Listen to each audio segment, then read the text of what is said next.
sukses, salam sejahtera kawan-kawan semua. Saya mau mengawali YouTube ini dengan mengomentari dengan cara mendengar dahulu. Dan ini salah satu yang saya subscribe adalah channel Bosman Mardigu. Yang saya dengar beberapa kali ini cukup menarik karena selalu membuat yang update terkini. Jadi ini adalah versi komentar saya pribadi yang memang nggak terlalu paham tentang apa itu geopolitik, nggak paham itu tentang ekonomi secara keseluruhan, tapi ini mungkin saya bisa mewakili dari kawan-kawan atau masyarakat yang mohon maaf kurang intelektual mungkin untuk memahami satu informasi. Jadi kawan-kawan silahkan nanti tinggalkan komentar di bagian komentar, suka, tidak suka, ataupun koreksi pada video ini. Terima kasih, mari kita dengarkan.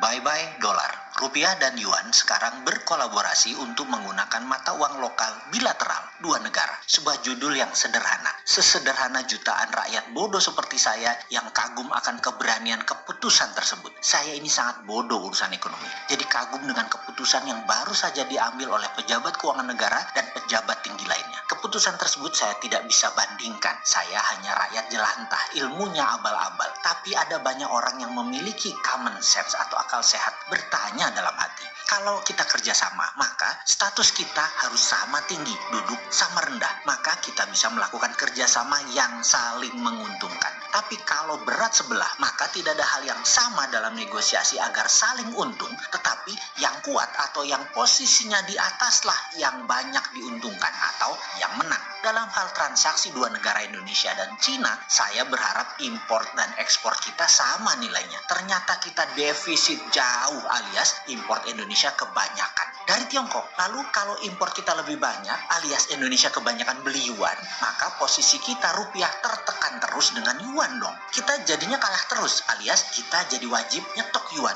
Bos, kita dengan dolar saja kita tekor. Ini sekarang dengan yuan, ya kita tekor lagi. Dan karena kita tekor terus, kita harus jadi ambil yuan. Kalian ini nggak kapok ya dikadalin dolar dan IMF. Dan sekarang mau dikadalin yuan dengan obornya. Nggak ada yang namanya kerjasama yuan rupiah di saat neraca perdagangan jomplang minus gede seperti ini. Kita jadi harus punya yuan. Kita kok jadi milik provinsinya Cina nih sebentar lagi. Rupiah kita kurang terus dan Tiongkok apa yang dilakukan? Ya cetak saja yuannya sesuka-suka mereka. Toh ada Indonesia yang beli. Gitu kan? Masih belum paham juga ya. Gini, ini versi saya loh ya yang serem bro kalau dengar cerita seperti ini. Jadi kalau menurut Om Mardigu kerjasama ya benar. Kalau saya pribadi walaupun itu menurut Om Mardigu, tapi saya pribadi juga benar, namanya kerjasama berarti harus sama-sama untung. Tapi dalam bentuk kerjasama kita hari ini dengan China misalnya, ya artinya kerjasama itu harus sesuai sama-sama untung. Kalau dipandang dari segi impor, itu kita lebih besar Indonesia impor daripada ekspornya. Kalau memang mau itu menjadi kerjasama, nilai ekspor dan impor tadi akan berimbang. Yang tadi berimbas kepada keperluan mata uang untuk membayar impor tadi. Nah, kalau kita besar ekspor, otomatis kita akan banyak menerima rupiah kita masuk lagi ke dalam negeri. Tetapi kalau kita banyak impor, otomatis kita harus punya di dalam negeri stok yuan untuk membayar barang impor kita dari Cina tadi. Karena Cina pastinya nggak mau dibayar dengan mata uang lain selain mata uang mereka yaitu yuan. Nah, otomatis kebutuhan kita banyak terhadap mata uang tersebut akan menaikkan harga dari yuan negara yang kita imporin tadi. Nah, mungkin seperti itu. Coba next lagi kembali. bodoh ini loh ya, bukan versi menteri mega bintang atau menteri multi talent. Ini si Sontoloyo, ilmunya abal-abal. Di tahun 2009 menggelitik bro, itu katanya menteri multi talent itu siapa ya? Kayaknya kita bisa simpulin siapa gitu. Mungkin banyak masukan dari si menteri multi talent mungkin. Ya udah, kita lanjut lagi. Puncaknya subprime mortgage, Amerika printing money gede-gedean. Di mana di mata Anda para ahli ekonomi yang terhormat, nanti Amerika inflasi. Silahkan ilmu kalian pertahankan sampai mati itu ilmu inflasi. Faktanya di tahun 2010, 2011, 2012 dan seterusnya inflasi Amerika kecil. Bisa dijelasin. Jadi pada saat masalah ekonomi di sebuah negara yang pakai printing money tadi selesai, maka uang beredar tadi kebanyakan atau banyak. Sementara produksinya ya sama saja. Jadi solusinya adalah uang tersebut disebar ke seluruh dunia, terutama di negara berkembang yang mana kenaikan produksinya masih tinggi. Jadi salah satunya adalah banjir dolar di tahun 2011, 2012, 2013 yang banyak datang ke Indonesia pada saat itu. Saat itu venture capital dan banyak lagi lembaga keuangan lempar uang dolar tadi agar ketemu sektor produktif di Indonesia secara gede-gedean. Boleh tanya deh ke beberapa pebisnis di tahun-tahun tersebut. Kita saat itu lagi ngegasnya. Kembali ke awal COVID. Banyak negara yang printing money untuk solusi ekonominya. Di mana di tahun 2022 ke atas akan ada banyak dolar. Jadi belajar dari negara Amerika, menurut Omar Rigu, printing money itu sebenarnya tidak seberbahaya yang kita bayangkan saat ini.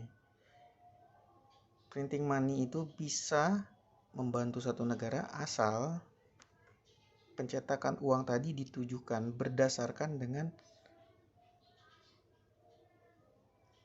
produksi-produksi atau kegiatan-kegiatan ekonomi yang real atau memang menghasilkan. Contoh, di Indonesia banyak tambang baru untuk menghasilkan batu bara misalnya, nikel dan lain-lainnya. Artinya intinya uang tadi mempunyai seperti underlying atau dasar pencetakan, yaitu adalah bisnis sektor real.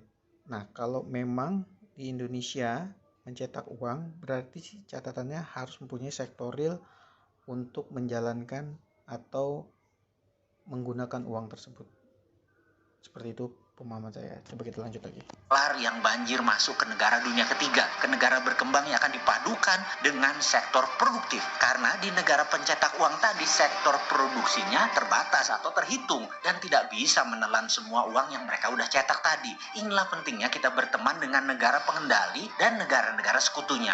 Alias nanti di tahun 2022 kita akan kebanjiran dolar murah. Tapi saya pesimis hal itu akan datang lagi. Karena kelola negara saat ini sangat pragmatis. Karena ingin cuan cepat dengan Tiongkok terlihat lebih seksi. Gak paham banget geopolitik luar negeri banyak negara. Jadi ya oke lah. Jadi kembali ke masalah yang sekarang. Sudah kadung. Dan strategi Tiongkok di awal COVID solusinya juga sama, yaitu printing money. Sehingga akhir tahun ini dan tahun depan akan banjir yuan. Sementara sektor produksi di Cina tidak terlalu baik amat karena dunia belum recover. Paling enak yuan tadi dipakai untuk dagang atau untuk bait atau untuk umpan dagang. Disambut lo sama Indonesia. Saya mikir, lah cetak uang rupiah sendiri juga bisa. Kenapa mesti yuan? Kenapa mesti dolar? Apalah itulah namanya. Lalu kalau nanti efek rupiahnya beredar banyak karena kita printing money, ya kita tinggal kerjain negara tetangga dengan pura-pura kerjasama dedolarisasi. Ya kayak kalian sekarang lah dengan Tiongkok, gitulah mirip.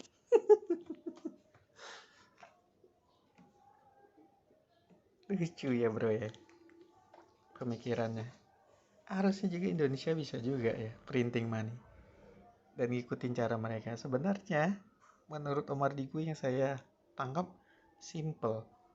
Kita juga bisa printing money dengan bahasa hari ini bekerja sama dengan negara lain, dengan ya pastinya bersama membangun negara mereka.